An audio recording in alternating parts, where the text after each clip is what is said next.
నమస్తే రమ్మగారు. నమస్తే జయ. రమ్మగారు, చందమామ కథలు ఎక్కువ చెప్పుకుంటున్నాం కదండి. చాలా సింపుల్గా, కానీ చందమామలో మోరల్ ఉంటుందండి కదా. పిల్లలకి బాగా కనెక్ట్ అవుతుంది, మనకి కూడా ఒక మంచి నీతి ఉంటుంది అందులో. నీతి ఉంటుంది, సరదా కథలు ఉంటాయి. అవును, చాలా ఉన్నాయి కదా. అవును. తోడేలు రూపం కథ చెప్తాం. తోడేలు రూపం. పూర్వము ఒక పెద్ద సామ్రాజ్యానికి చాలామంది సామంతులు ఉండేవాళ్ళట. అంటే చిన్న చిన్న వీళ్ళు అనమాట, చిన్న ఊళ్ళ వాళ్ళు. ఈ చిన్న ఊళ్ళల్లో ఒక అతను ధీరసింహుడు అని ఒక సామంతుడు. ఇతనికి చక్కని భార్య ఉండేది. మహాసాధ్విలాగా కనిపించేది, సాధ్విలాగా ప్రవర్తించేది అంతే. వాళ్ళ నాన్న ఈ ధీరసింహుడిని వలచి పిల్లాడు బాగున్నాడని ఇతనికి ఇచ్చి కట్టబెట్టేది. ఈ అమ్మాయి మృదువుగా ముద్దుగా, చాలామంది ఉండరా భలే బాగా కనిపిస్తారు, క్యూటెస్ట్ లేడీలాగా. అంత క్యూట్ ఉండదు, అంత చాలా ఉంటుంది. లోపలేవో ఉంటాయి బోళ్ళు భావాలు. మొహం చూస్తే అలా అనిపించదు. అవును, మనకి ఎప్పుడు కనపడతారు అట్లాంటి వాళ్ళు. ఈ పిల్ల ఇంకొక సామంతుని ఏదో సందర్భంలో కలిసి వాడి మీద మనసు ఉంటుంది. తండ్రి పెళ్లి చేసేస్తాడు, కానీ అతనితోటి ఫ్రెండ్షిప్ మెయింటైన్ చేస్తుంది, ఉత్తరాలు రాయిస్తూ ఉంటుంది. ఎప్పటికైనా వీడికి హ్యాండ్ ఇచ్చి వాడి దగ్గరికి వెళ్ళిపోవాలని ఒక కోరిక ఉంటుంది ఆ అమ్మాయికి. ఆ కాలంలో జరిగేవట. ఎటాగొట్ట వీడిని వదిలేసి వాడిని చేసుకుందాం అలాంటి ఊహ ఉండేది ఆవిడికి.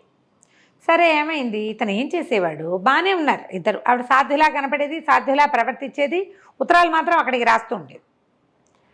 ఇతను వారంలో ఒక 3 రోజులు ఎక్కడికో వెళ్తూ ఉండేవాడు.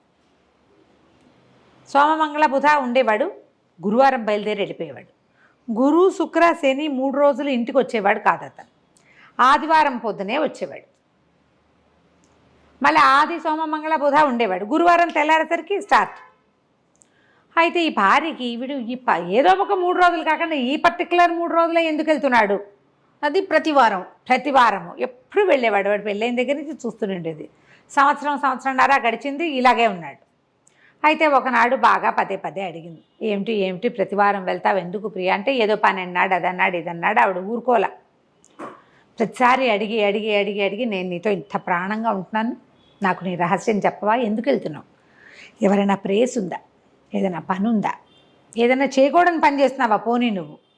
ఇప్పుడు తనకు ప్రియుడున్నాడు కదా, అలా వీడికి ప్రేయస్ ఉండొచ్చని అనిపిస్తుంది. అయితే ఇతను ఏమన్నాడు, నా కర్మ, నేనేం చేయను, నేను యుక్త వయసులో ఉండగా చేసిన ఒక పొరపాటు వల్ల వారానికి 3 రోజులు నేను తోడేలు రూపం వస్తుంది నాకు, అడవిలోకి వెళ్ళిపోతా. ఆ 3 రోజులు తోడేలుగా ఉండి 4వ రోజున మనిషిగా మారి వస్తాను అని చెప్పాడు. ఆశ్చర్యపోయింది. నిజమా అంది. అక్షరాలా నిజం, నీతో ఎందుకు అబద్ధం చెప్తాను ప్రాణప్రియ, నువ్వు ఇంత మంచిదానివి, నువ్వు ఇంత ప్రేమిస్తావు, నువ్వు ఇంత బుద్ధిమంతురాలు, ఇంత మహాసాధ్వివి, నువ్వు నీలాంటి పతివ్రత భూలోకంలో లేదు, నీకు అబద్ధం ఎందుకు చెప్తా, ఇది నా కర్మానుభవం, నాకు ఇట్లా వచ్చింది, నా ప్రాప్తాన్ని నేనేం చేయను. వివాహం చేసుకోకూడదు అనుకున్నా, మా నాన్న మీ నాన్న కలిసి ఇది చేసే ఫ్రెండ్షిప్ చేసుకుని పెళ్ళి అన్నారు. మీ నాన్న ఉత్తముడు, నువ్వు మహాసాధ్వివి, అందుకని చేసుకున్నా అనేసరికల్లా ఈ అమ్మాయింది, కాదోయ్ నువ్వు ఎలా మారుతావు అసలు, మళ్ళా మనిషిగా ఎలా మారిపోతావు, చెప్పు అంటే, ఏముంది, నేను గురువారం పొద్దున్నే వెళ్ళిపోతాను కదా, తెల్లవారుజామున వెళ్ళిపోతాను, ఎండెక్కేసరికల్లా నా బట్టలన్నీ విప్పేసి ఒక చోట దాచిపెడతా, నాకు తోడేలు రూపు వచ్చేస్తుంది, 3 రోజులు తోడేలుగానే తిరుగుతా, 4వ రోజు తెల్లవారేసరికి నేను మనిషిగా మారిపోతా, దాచిపెట్టిన బట్టల దగ్గరికే వెళ్ళిపోతాను, బట్టలు వేసుకుని వచ్చేస్తాను, మళ్ళీ మనిషి అయిపోతాను. బాగుంది. 1 వారం గడిచింది, 2 వారాలు గడిచింది. ఆ బట్టలు ఎక్కడ దాచిపెడుతున్నావో, ఎవరినా ఎత్తుకుపోతే ఎలాగో, ఎవరినా తీసేస్తే ఎలాగో అంటూ ఉండేది. 100 ప్రశ్నలు. కొన్ని నెలలు పోయాక, ఇతను ఇంకా కొన్ని వారాలు పోయాక, ఫలానా చోట ఒక పెద్ద మర్రి చెట్టు ఉంది, దానికి ఒక తొర్ర బయటికి కనపడుతుంది, ఆ తొర్ర లోపల ఇంకొక తొర్ర ఉంది, నేను ఆ తొర్రలో పెడతాను, ఎవరికి నరమానవుడు అన్నవాడికి కనపడవు, నేను సన్నగా మడతపెట్టి లోపల పెడతాను అనేసరికి దొరికిందిరా కిటుకో అనుకుంది అమ్మాయి. యథావిధిగా ఆ వారం కూడా అతను వెళ్ళాడు, బట్టలు చుట్టి ఆ తొర్రలో పెట్టుకున్నాడు. ఈ అమ్మాయి ఏం చేసింది, తన సామంతు ఫ్రెండ్కి ఉత్తరం రాసింది, ఓహో ఫలానా దాంట్లో ఫలానా తొర్రలో బట్టలు ఉన్నాయి, పట్టుకొచ్చేసేయి. అతను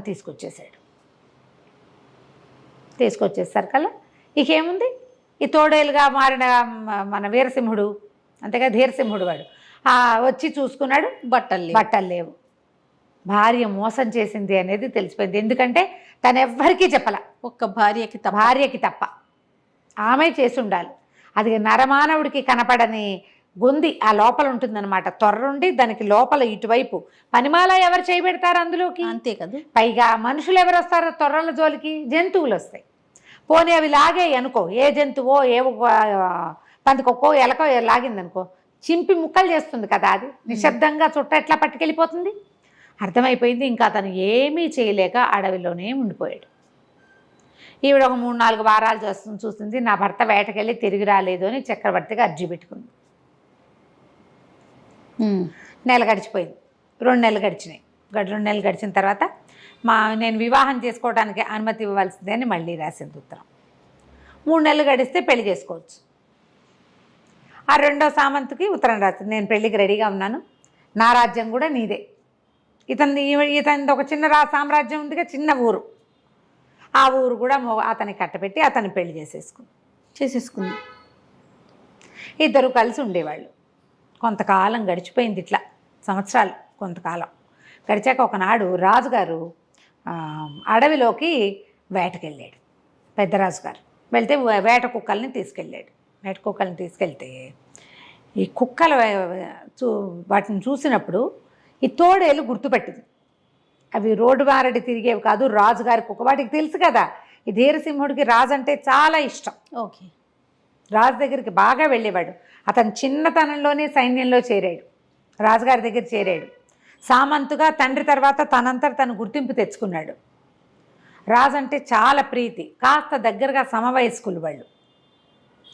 సరే, ఆ కంచి కుక్కలు పడ్డాయి తోడేలు వెనకాల. తోడేలు ముప్పు తిప్పలు పెట్టేసింది. ఒట్టి తోడేలుకి తెలియవు కిటుకులు, వీడు మనిషి తోడేలు కదా, వీడికి కిటుకులు బాగా తెలిసినాయి. అయితే ఈయనేం చేశాడు, వీళ్ళంతా మొత్తం వెళ్ళిన సైన్యం అంతా వెళ్ళింది కదా, వేటగాళ్ళు వాళ్ళు వీళ్ళు అందరూ కలిసి తోడేలుని కార్నర్ చేశారు, కొట్టేయబోతే పరిగెత్తుకుంటూ వచ్చి ఆ తోడేలు రాజుగారి గుర్రం దగ్గర కూలబడిపోయి ఓ కాలు ఎత్తి ఆ రికాబు మీద వేసింది. ఆయన కాలు ఇట్లా గుర్రం మీద కూర్చుంటాడుగా, కాళ్ళు పెట్టుకుంటారు కింద, రికాబ్ అంటారు. గుర్రం మించి జీను మించి ఒకటి వచ్చి కిందకి పాదాలు దూర్చి పెట్టుకునేందుకు దాని మీద తన కుడికాలు ఎత్తి వేసింది. అంటే శరణు కోరుతున్నాను అనే అర్థం వచ్చేలాగా. ఆయన ఆశ్చర్యపోయాడు, ఇదేంటి తోడేలు క్రూర జంతువు, తిరగబడాలి, అది ఇలా వచ్చి నా దగ్గర ఎందుకు కూర్చుంది, పైగా ఈ కుడికాలు ఎత్తి ఎందుకు నా మీద వేసింది, దీనంగా చూస్తోందని. అరే దీనికి మంచినీళ్ళు ఇవ్వండి రా అన్నారు. ఎవరైనా దగ్గరకు వచ్చినా అదేం మాట్లాడలే. ఒక గిన్నెతో నీళ్ళు తెచ్చిపెట్టారు, నీళ్లు తాగేసింది. ఏదైనా మలాన్ని తెచ్చి దీని ఒంటికి పుయ్యండి, అన్ని ఘాట్లే, కుక్క ఘాట్లు, వాళ్ళు వీళ్ళు కొట్టేసినవి, చిన్నవి పన్నవి, కత్తులు విసిరిన ఘాట్లు, వాళ్ళంతా మలాం పూసారు, మాట్లాడకుండా కూర్చుంది. రాజుగారు ఎటు తిరిగితే అటు తిరుగుతోంది. రాజు అన్నాడు, దీన్ని మనతో పాటు తీసుకెళ్ళిపోదాం పట్టండి అని చెప్పి తన రాజ్యాన్ని తీసుకెళ్ళిపోయాడు. అది అంతఃపురంలోనే ఉండేది. రాజుగారి సభకి వెళ్తే పోయి సభ వాకిట్లో కూర్చునేది. ఆయన వెనకాలే తిరుగుతూ ఉండేది, పెంపుడు కుక్కలాగా బిహేవ్ చేసేది. బాగుంది. అస్సలు ఏమీ వ్యతిరేకత ఉండేది కాదు, దాన్ని కట్టేసేవాళ్ళు కాదు, కుక్కల్ని కట్టేసేవాళ్ళు. ఇది రాజుగారి భోజన వేళకి అది పోయి అక్కడ బయట కూర్చునేది, దాని గిన్నె దాన్ని పెడితే తినేసి మాట్లాడకుండా కూర్చునేది. మనుషులకేసి తలకాయ తిప్పి చూసేది కాదు. అయితే ఏమైంది, ఓ రోజు సామంతుల సభ జరిగింది. సభలోకి అంతా టంకేశారు, సామంతుల సభ అన్నారు. వచ్చి సామంతులందరూ కూర్చునేసరికల్లా రాజుగారి లోపలికి వచ్చాడు. రాజుగారు జయహో జయహో అని అందరు చెప్తుంటారు కదా, వంది మాగదులు, ఫలానా రాజుగారు ఇలాంటివాడు అలాంటివాడు ప్రవేశిస్తున్నారు అనేసరికల్లా సరే రాజుగారు ప్రవేశించారు. రాజుగారి వెనకాల కూడా తోడేలు కూడా వచ్చింది వెనకాల. అది రోజు అలవాటైంది కదా, అది ఆ సామంతుల మధ్యలో నుంచి నడుచుకుంటూ వెళ్ళి సడన్గా ఒకడి మీద పడిపోయి పీకపుచ్చుకుంది. దూకేసరికల్లా హాహాకారాలు చేశారు జనాలంతా. ఆ మీద ఎవరి మీద అయితే పడిందో వాడు వెనక్కి వెళ్ళకి ఇలా పడ్డాడు, మెడ పట్టేసరికల్లా సైనికులందరూ దాన్ని కొట్టి అరిచి కేకలు పెట్టారు, కొట్టయిపోయారు. రాజుగారు అన్నాడు, ఆ పెంపుడుగా దానికి రోజు అన్నం పెడుతున్నాడు కదా, వాడిని కేకే సరే దీన్ని వదిలిచ్చు, ఎందుకు వీడి మీద పడిందో ఆయనకు అర్థం కాల. ఇప్పటిదాకా అది ఎవరి మీద పడలా, 2-3 నెలల నుంచి మనతోటి ఉంది, ఈ పర్టికులర్ వాడి మీద ఎందుకు పడింది నాకు అర్థం కావటం లేదు.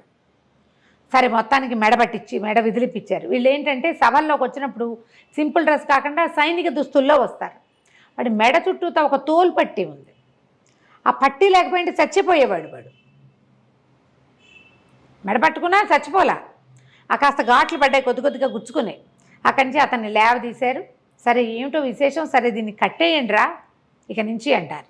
కట్టేసిన మర్నాటి నుంచి ఏమీ లేవు ఎక్స్ప్రెషన్స్, మామూలుగానే. మళ్ళా కొద్ది రోజులు పోయాక రాజుగారు వేటకు బయలుదేరాడు. బయలుదేరి ఈసారి ఏమనుకున్నారు, డైరెక్ట్గా వేటకొద్దు, మధ్యలో కొన్ని సామంత రాజ్యాలను చూసుకుంటూ వెళ్దామని, ఏ సామంత రాజ్యం అయితే ధీరసింహుడిదో ఆ రాజ్యానికి వెళ్ళాడు.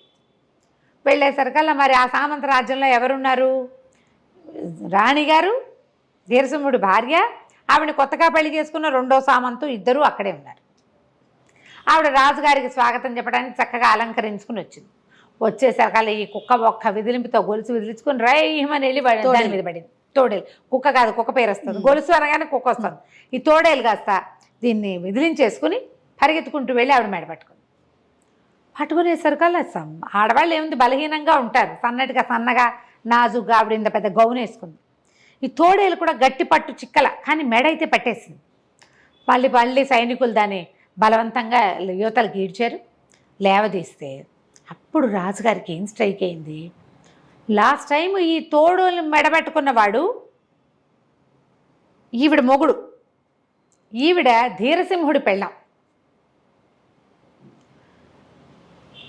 ఎందుకు తోడేలు ఇలాగా ఈవిడ్ని ఈవిడ మోగని కొత్తగా పెళ్లి చేసుకున్న వాడిని ఎందుకు పట్టుకుంది, ఏదో కిటుకుంది, ముందు వాడిని పట్టండి, దీన్ని పట్టండి, వీళ్ళిద్దరిని జైల్లో పడేయండి, వీడి సంగతి చూద్దామన్నారు.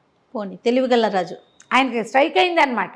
అది ఎవ్వరి మీద ఏమీ పడకుండా కుక్క పిల్లలాగా సాధ్యంతో ఆవు దూడ తిరిగినట్టు తిరిగేది వీళ్ళిద్దరి మీదే ఎందుకు పడింది, అది చంపేయాలన్నంత కసితోటి.